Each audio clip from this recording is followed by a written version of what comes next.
Welcome, welcome. This is part of the Yes California Calexit LLC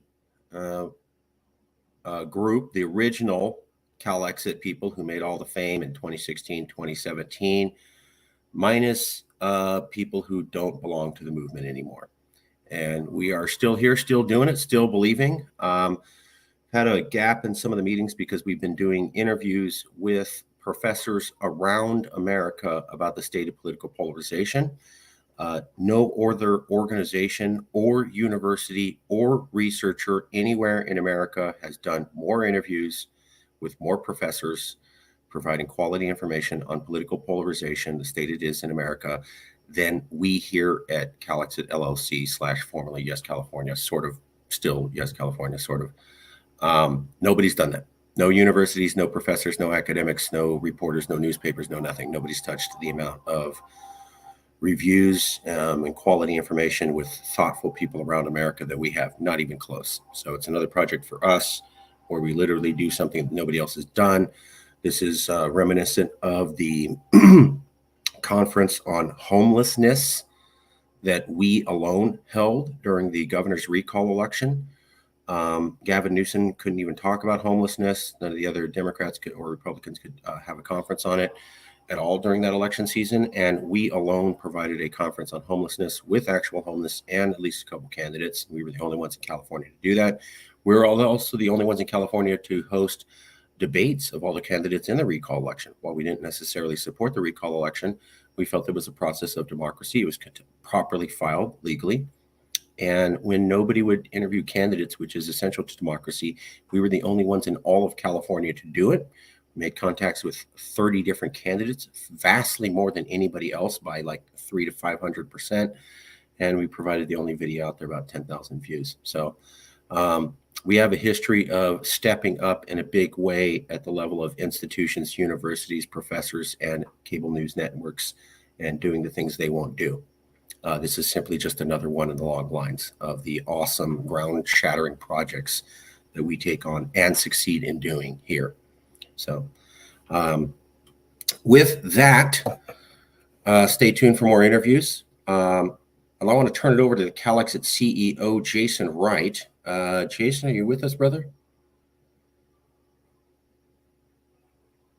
Yeah. Would you like to lead us in this new conversation here? A new page with CNP. I'm going to show the Google document. I can read it off for you if it's not big enough, but are you cool talking about that? Yeah. Let me give a little preface to it and then have you read it. Because, yeah, that is way too small. I have perfect vision. That is still way too small. That's like that legal micro print at the bottoms of contract. So yeah, I'll go ahead and start by just saying, I know we were not going to ever give another thought to CNP. With the way that they reached out, namely the head of the CNP, reached out wanting to do some collaborative work and collaboration with messaging. Yeah, which we're open to.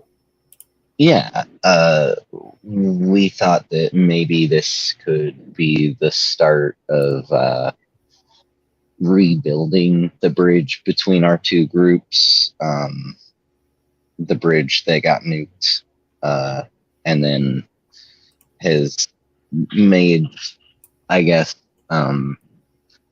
some small attempts at resurgence, but then, it's like the project gets started and then it just fizzles out every time.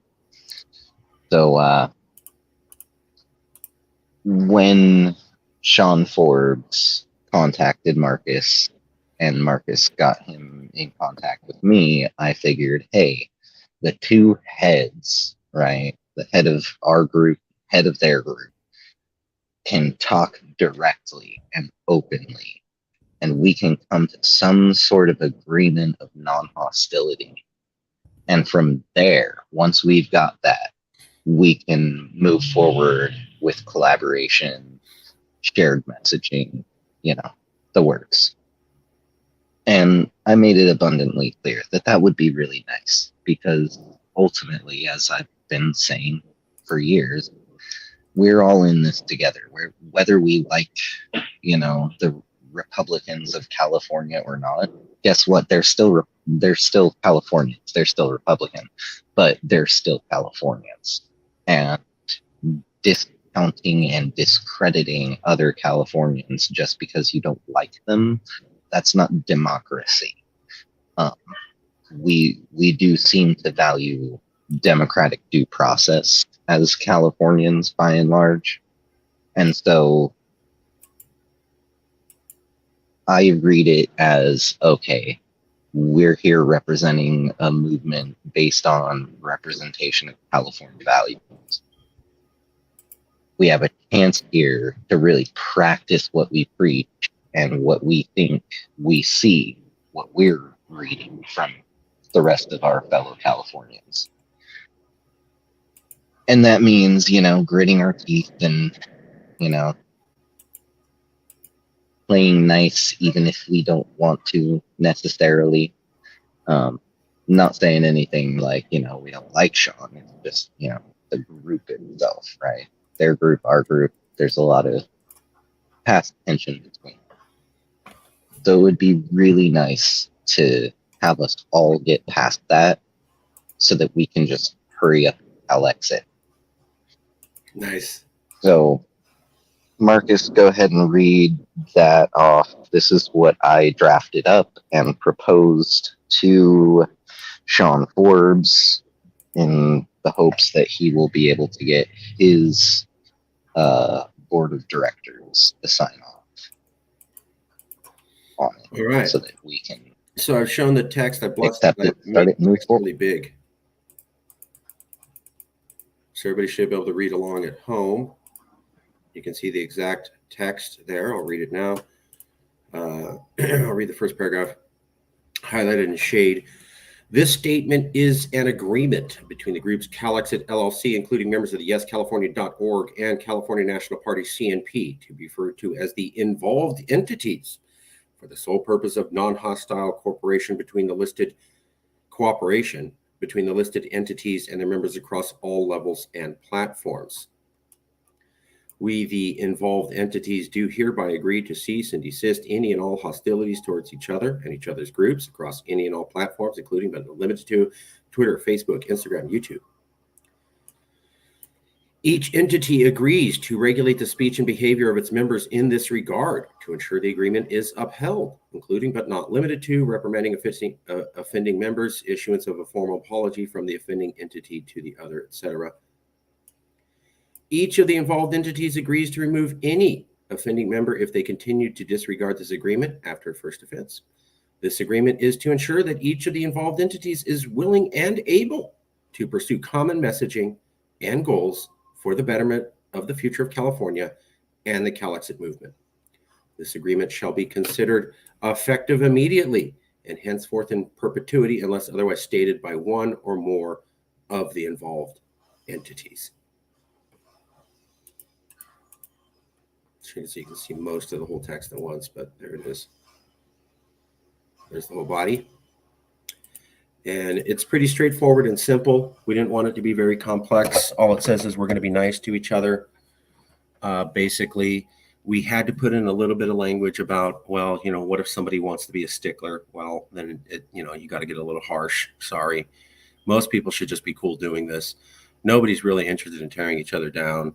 A lot of that came from the past, and it had to do with somebody who's completely extricated from the movement and disavowed by everyone in the movement. So that's where a lot of this is coming from, is like, who wants to be mad at each other anymore? All those people are gone. And it's dumb because America's not getting any better. And just as we're going to show in another poll here in a second, Californians have no faith in America compared to California. So it's not like they're looking to join America or they think America is going to be their savior for the future. No, that's not what they feel at all. They feel California is a lifeboat attached to some sinking ship. We'll show you some survey results that came out this month that prove that. And if I may quickly just go on a small tangent. Do it. In case anyone is thinking that Marcus here is being a little bit sensational, guess what? The Secret Service, the Secret freaking Service, unable to tell who might have brought that mysterious white powdery substance into the White House, just, feet away from the Situation Room, which is, in case you didn't know, where the president goes with his cabinet when the excrement hits the atmospheric expellent. Means when the crap hits the fan. Oh, gotcha. Sorry. Yeah. So when, nukes start flying, that's the place. Well, actually, no, they send them down to that bunker. But, just shy of nukes falling. That would be where the president would be sitting with the other most powerful and important people in the U.S., making decisions that affect lives. And someone's bringing cocaine there, and the Secret Service has no clue who it was? They know who it was. Yeah, right. I call BS. Yeah, that's like, they had no idea that JFK cheated on his wife, right? Yeah. And rather than call BS, I'm going to go ahead and say what is on everyone's mind, and that's HB. Was Hunter there? Right. Right. Yeah, I love was how he that guy celebrating. Yeah, was he celebrating his victory over the federal government and, the founding fathers, I guess, even really, because they would not have taken kindly to his federal offenses. I mean, you see the preferential treatment that he got, and I see them trying to act like it's not, and it's just so obviously preferential treatment that you wouldn't have received if you were a regular citizen. Yeah, it used to be you commit a federal felony, you go to Fort Leavenworth. You go straight to Fort Leavenworth. You do not pass go. You do not collect $200. All you get to collect is the big hammer that they give you every morning when you go outside into the yard, getting ready to make big rock into little rock all day long. It also bothers me is that they're not mentioning the laptop. They're charging him and they're going, oh, we're not going to mention the laptop or anything related to that. We'll just, moving on. Nothing to see here. Wow. Well, really? They're they're pushing all this stuff, and everyone who knows us knows how much you and I both detest Donald J. Trump. Of course. We're not really big fans of Joe Biden either, but right. Trump is definitely worse in a lot of ways. Sure. Just like Satan's worse than Saddam Hussein. Both are bad, though. Yeah, right. Exactly. Hang out with Saddam Hussein. He's not Satan. Oh, Saddam. I mean, I'm not a huge lifelong South Park fan. I don't know what you mean. Yeah. But really, so the DOJ announced in a briefing or update to the current Trump cases and all of that, it turns out that those boxes of documents or whatever from Mar-a-Lago that got plastered all over the internet, and they were like, look, that's classified information right there. And I was like, dude, if it was, you couldn't actually legally show it. And the federal government, the men in black would show up to your home, to your children's schools, to your wife's work. They would arrest you all. They would confiscate everything you own. They would like just no. If you show classified documentation, yeah, no, that's it. You're done. Not Whether you believing do the media. anchor Eh? or Wow. yeah. Well, and so I called it that none of that was actually classified. Otherwise, they would have been told very clearly, you do not take pictures of this. You do not show this to anyone. You do not show pictures of it because you cannot legally take pictures of classified documents, nor can you copy them. Nor can you copy them without the right clearance and permissions and paperwork. Wow. And then you can't copy it yourself. I believe it's the National Archives that has to do it. No, So like, yeah, right. So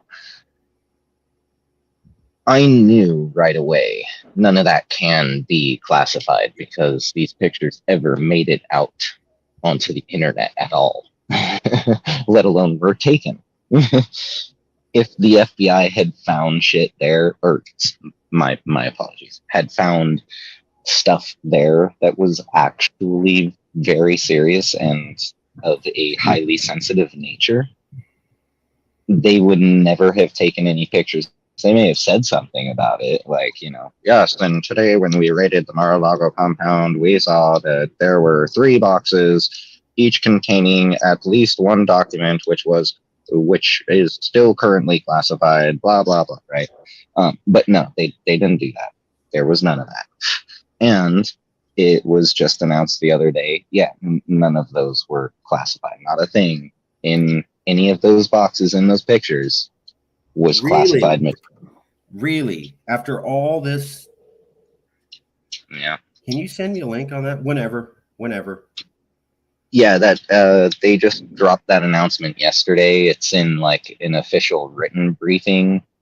And I believe it was the FBI that leaked the things, and the DOJ just like confirmed that no, it's not actually. There's none of that breached our security protocols because none of it is actually classified.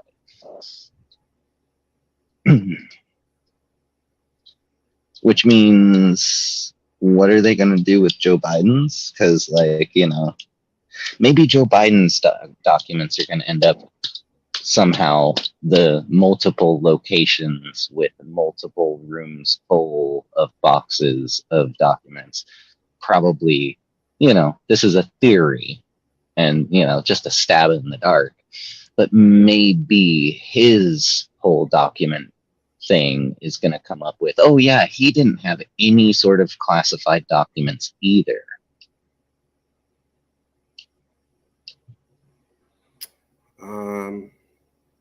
Tell me something on that. That would be interesting, because I know a lot of people who are going, this is it, he's going down, and I'm like, yeah, okay.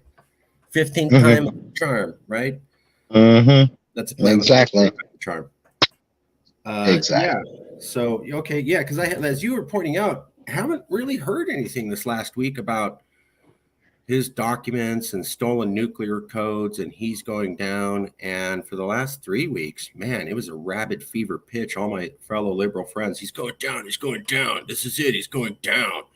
And then in the last week, you were the one that brought it up to me, like, there's all that talk just suddenly got shut off. Where's it at? I mean, because it was here for 2 weeks straight. All of a sudden, a submarine blew up. A submarine that it turns out was that. Yeah, we can't. A submarine that was glued together. It's almost glued. Like they don't have a case against Trump, and they didn't want people to see that, so they had them distracted by something else. But of course, I can't prove that. So yeah, let's get back to CNP. So tell us the story, CEO Jason. What happened then? Well, so I wrote this thing up. I made it in the Google document. I shared it and gave permission, like, you can edit it permission to Mr. Forbes. And there were no edits or changes to the document for a week. And so I actually, after I think just a day or two, I made it clear to Mr. Forbes that there is this Google document. Here is this thing that I said I would write up, come up with a first draft and see how you like it and how your board likes it and where we might want to go, if we want to leave it the way it is, if that's fine, or if you got other stuff you'd like to add, or, maybe a wording change or something, who knows. He said he'd look over it, and I don't think he did then, because after about a week or two, I contacted him again, and he admitted to having not actually read it yet, and that he would get on it that evening. The next day, he let me know that he was not able to make time that evening and would get on it as soon as he could. That's kind of the last I've heard from him, and it's been about a week and a half, 2 weeks. Okay. So let me ask you a few questions just for clarification. We drafted this document and sent it over to the CNP and said, hey, we're willing to work with you. We want to heal the divide. We drafted the document, not they, because we were enthusiastic, and we sent it to them saying, hey, let's moving on this. And then we never heard back from them. And it's been about 2 to 3 weeks. Am I getting this wrong? Nope, you are 100% correct. Okay. Let's just leave it there. I don't want to dig in. We are, unless you disagree with me, we're still committed to peaceful moving forward. Infighting with the Calexit movement is stupid and dumb and never should have been done. And I don't think anybody wants that to go forward next time. Am I wrong about that? No, and I'll expound upon that and just say, here's how committed I am to it. I drafted something up and kept it as plain and simple and clear and to the point as possible. Clear, coherent, cogent, cohesive, and concise. Nice. The 5 C's of writing. This was all done. I mean, sure, there are all sorts of things I'd love to try to get the CNP to agree to. But that's not what we had talked about. That's not where we're going with it. What we're trying to do is just get this basic non-hostility agreement signed and official between our two entities so that we can move forward for the future of all Californians and, share messaging, keep a clear, united front as far as Californians, But, it takes two. To tango? Yeah. I did what I could.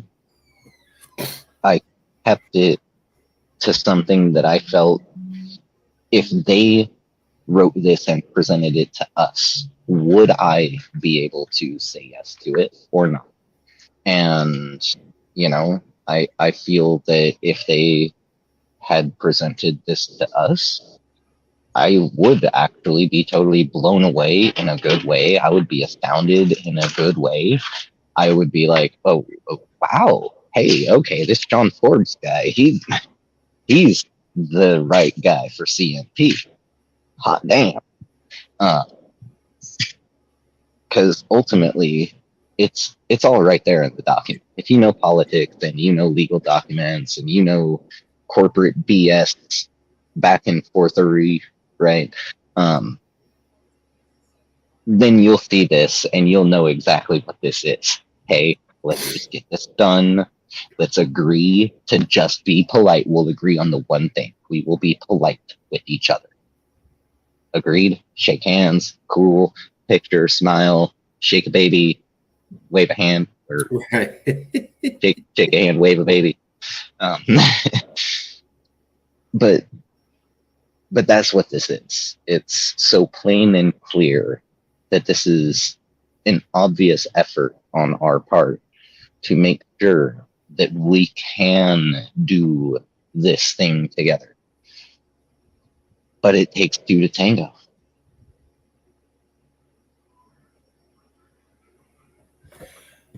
We reached out Sean Forbes reached out to us. We said that's a great idea.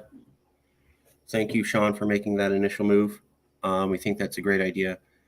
He had a couple of helpful suggestions for us to help with branding, and we took his suggestions on that immediately and moved on them and made some changes to the branding immediately.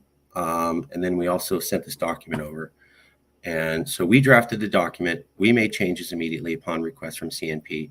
We sent the document over to CNP, and we've been patiently waiting for a response for close to a month. So those are the facts, right? Not our bias, not our interpretation, just straight up facts. Yeah, that's a bullet point fact-based update report right there. I'd like to leave it there if you're willing to do that. Totally. Okay. It's what it is. It's what it is. Okay. We're going to move on. So this came out recently from another Calexit type group. And it's, whoops, that's not what I wanted.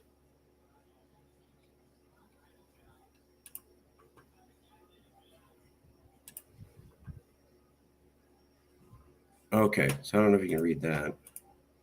Californians have no faith in each other right now.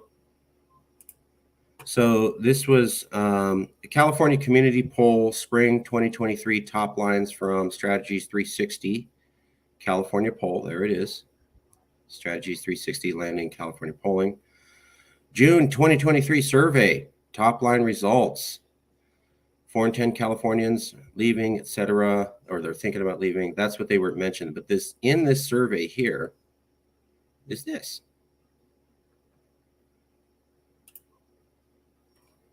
Oops, sorry. Do you think, I want to make sure everybody can see this here. Do you think, please stop doing that. Okay, here we go. All right, that's big enough for everybody to see. Do you think relations between people of different races are excellent, good, just, fair, or poor in each of the following places? In California, 52% believe things are doing well. 46% don't. That shows we have a lot of problems. Fair enough. But a majority of people here in California think that we're doing well. It's also largely been over half for over the last year. And, you know, in February 20th, we were at 57, close to 60%, which is very respectable. Now, look at this question for America. This is Californians being asked about how they feel about California. Now we're going to look at how do Californians think about America. Do you think relations between people of different races are excellent, good, just, fair, or poor in each of the following places? 27%. I know it's a little hard for me to do there, but if you look at that, there's 52%, over half of Californians, going up to almost 60% earlier, think that race relations are good and work here in California. When you ask Californians how they feel about America, only 1/3.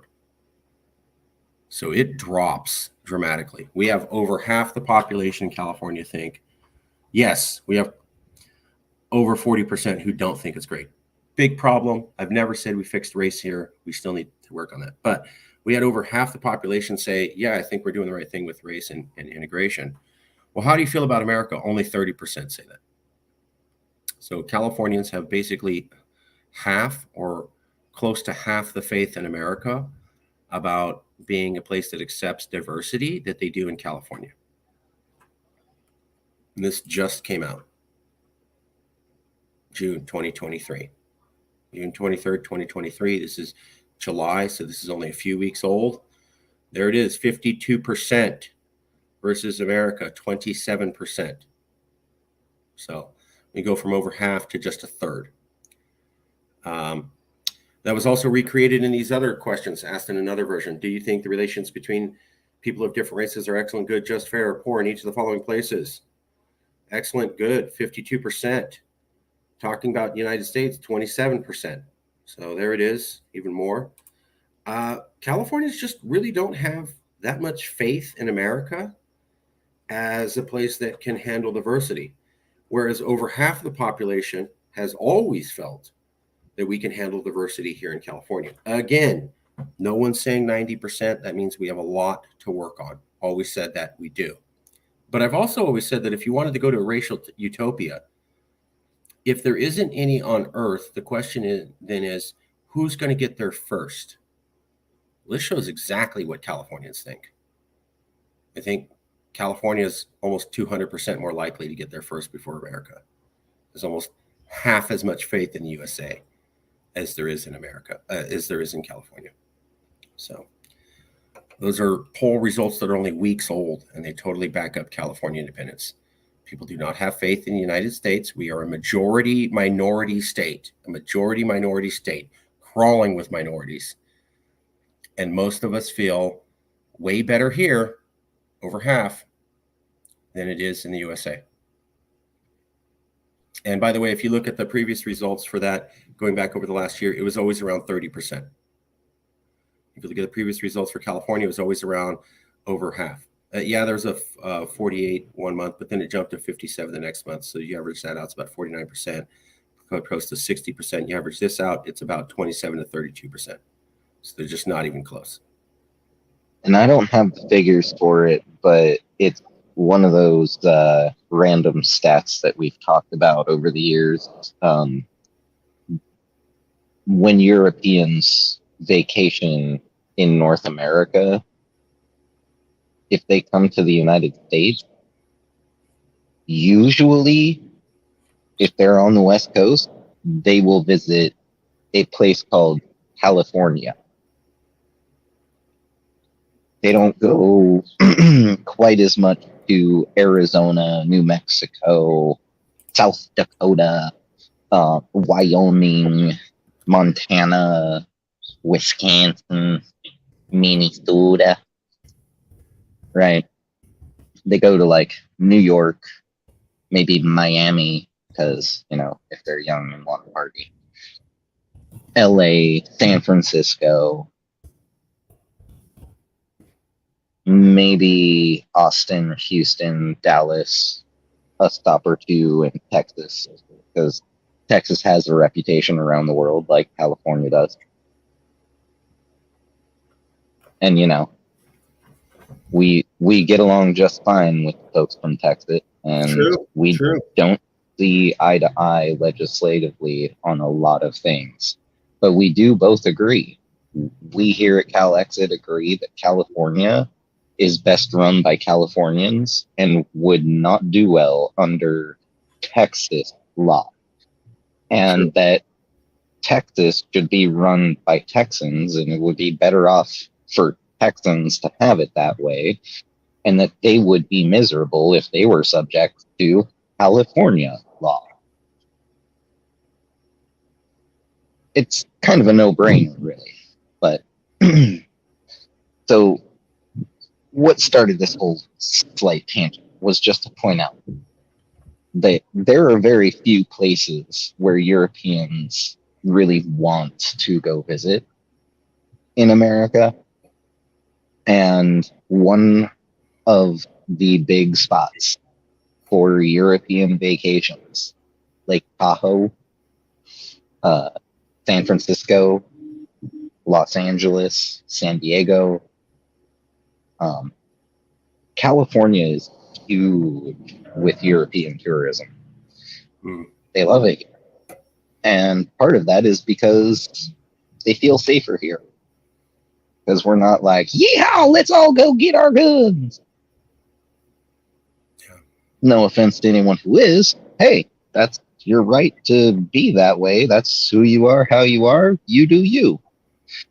That's not how here in here in California, we're a little more sensible and reasonable, even though our gun population is roughly 2.5 times that of our human population.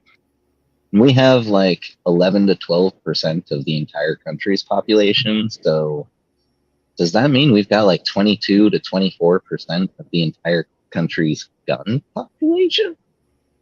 That would be interesting to see. I don't know, because there's some people who are gun owners and who don't register a million guns, right? So yeah, you got to go by like not just amount of gun owners, but enthusiasm for owning guns. Because there's some people who have a gun, and then there's other people who like collect, right? And they got 10, 20. Yeah. I know in the Valley, I know like a couple people, a little bit of an arsenal for something. Not that they want to do anything, but they think it's cool or something. Back home in Gold Country, there are a lot of doomsday survivalist preppers, and they've got a one of those cargo containers, shipping containers that's like buried in the ground in a certain spot on their property, and it's filled to the brim with like assault rifles and ammunition. That's how you do it. You do you. That's what you want. As long as you are obeying the law and not harming others, I honestly don't have a problem. Just obey the law, don't harm others. There's one person who I used to know up there who showed me their Browning machine gun. That's why I always, bring that one up. That's old school. Yeah, they had a refurbished, kept really well. They packed their own ammo, have their whole, ammo packing station. They also had a Bofors, is it like 30 millimeter, 35 millimeter flak cannon? That like punches holes through cars.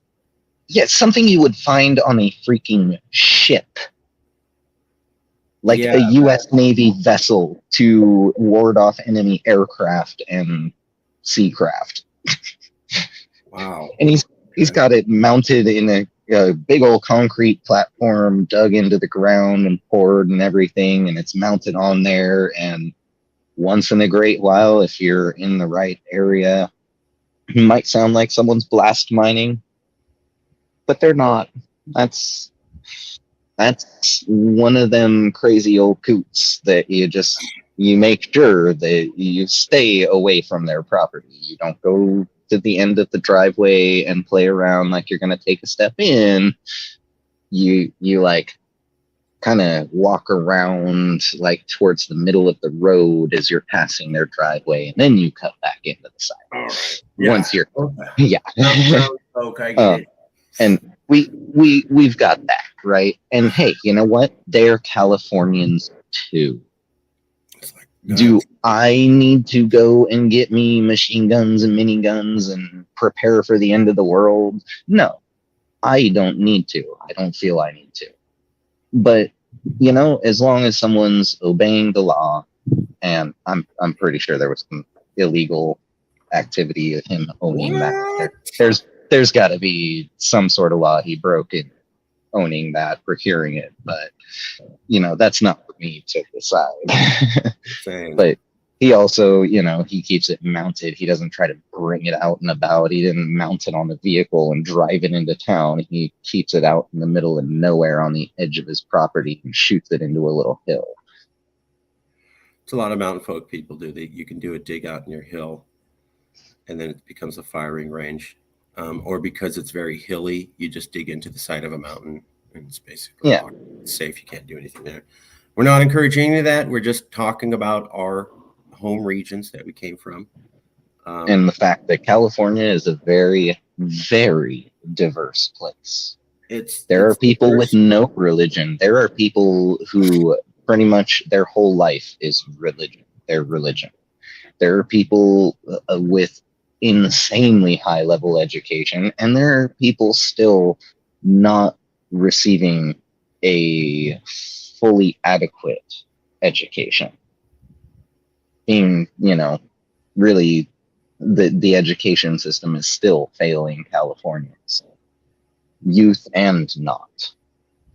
There are people who are bazillions in towns where there are also people who are sleeping on the cold hard concrete at night. California is extremely diverse. So What we need to do is come together as Californians. The thing that we have in common, our want for better.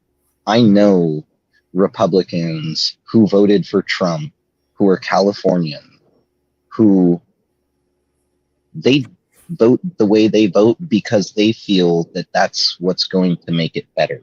What they want is for things to be better.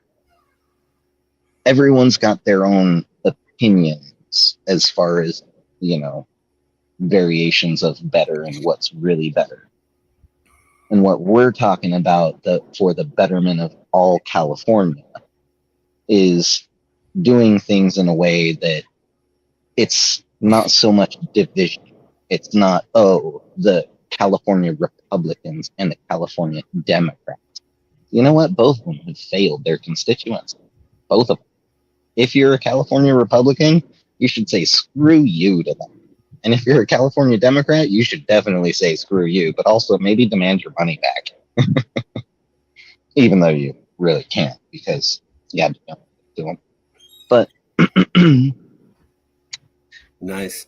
They have all failed, the people. And it is time that we, the people, realize our power, that we step into our power, and we exercise our power. We can recall our elected officials. Say what you will about Republicans, but the Oregon Republicans in the Oregon State Senate had this big walkout going on, and now that the walkout's over and deals have been made, one of the things that they got out of that was they actually pushed for the right to recall elected officials. Oregon didn't have that before. And they do now. Because of who? The Republicans. So don't discount someone just because they're not you. Maybe try to see what it is that they're talking about. Now, if they talk a bunch of vehement violence and hatred, obviously you don't need to put yourself in those shoes. Don't subject yourself to that misery. But if they're making a stand and saying, no, this is what I believe is good for the people, then maybe take a really good, unbiased look into what is it that they're talking about. I don't see what they're talking about. How can passing this bill be good for the people? Oh, their justifications are this, that, the other. Okay, does that sound like BS or not? If it does, skip to page 32. If it doesn't, turn to the next page and, continue on. See what this is. And, if it's something that's actually going to benefit the people, don't stop it. And this is the lesson for the Dems in California and DC and all over, is that just because they're Republicans, right? Blue team is stopping it up everywhere they can, just because it's something from Team Red. Right. And what they're doing is making the critical error of not really looking into it first. So Governor of Oregon, Tina Kotek, she just, and she's been on a roll. She's been doing things, getting all sorts of kudos. She just had a massive loss, huge defeat, because she teamed up with Republicans to try to get some stuff done, some stuff that they want, that she felt, there's enough of Oregon that wants this, that this actually is something that should be looked into, even though it's not from my own party. Right. Called democracy. That's called democracy. Right? Yeah. Right? What happened? She was treated well by fellow liberals for doing that? Nope. Her own party undermined it, shot her down, and it's kind of ostracizing her for it. Oh, wow. So bizarre. Never would I have imagined that. How could you work with them at all? Right. Well, I'll tell you how. It's called This Is Supposed to Be a Freaking Democracy, and Oregon is actually almost nearly 50-50 split between red and blue, with a very large, very significant green presence. Well, it's just a sign of the times. Yeah. That's just a sign of the times that this is, how dare you work with someone on the other side? Because Oregon's coming apart, man. I mean, they're shutting the state down. You have real divisions between the left and the right there. You remember that Greater Idaho movement? That thing's gaining traction, and more like county officials are starting to get on board with, yes, our county should join the state of Idaho through Oregon. And a lot of it seems to do with these parts are ever so slightly red majority. Some parts are slightly blue majority, some are slightly red majority. The ones that are slightly red majority are like, dude, I've had enough of being discounted. That's what I'm saying, and they were really heavily discounted by previous Democratic administrations, and that trying to ram through things on a slight majority that they knew they were not going to like, and that resulted in them, I think, clogging up the 5 freeway and shutting down the whole economy. So, yeah, I mean, if you want more of that, keep doing it. I would think pissing off half your population or just under half is not a good idea. But hey, America does that all the time, so it seems to be the way things are done. But for us in California, it's if we piss off the right, the red, then what we're doing is pissing off roughly a third of California, because even on the right, you get people who are like libertarian and constitutionalist, people who maybe aren't like, yay, Donald Trump. But maybe they do vote Republican because they're like, well, yeah, but there's no candidate for my actual party. And so, since we're on the right, we're going to, obviously be voting for the one aligned closer to our views. And again, that's what it's supposed to be. The founding fathers said anything more than 2 party system. And they also said that because no one party system could ever adequately represent the whole, 2 can't even. It must be more than 2, because 2 could not even adequately represent the whole. Yeah. And there can be no taxation without equal and adequate representation. I mean, literally, there was a massive insurrection that happened over the whole thing, kind of started the whole country. I would really hope people would remember that. Yeah. On that note, I would like to let you finish. My phone is at 3%. So it is going to die if I stay on here any longer. Any last minute comments? You don't have to. I want to make sure. I would like to point out that Ben and Jerry's Twitter account put out on 4th of July that, hey, this 4th of July, something to the effect of, hey, this 4th of July, it's time we all recognize that we're on stolen indigenous land, and it's time we gave it back. And so the tribe that actually is from the land that Ben and Jerry's headquarters is built on, their chief is like, okay, we'll take it back.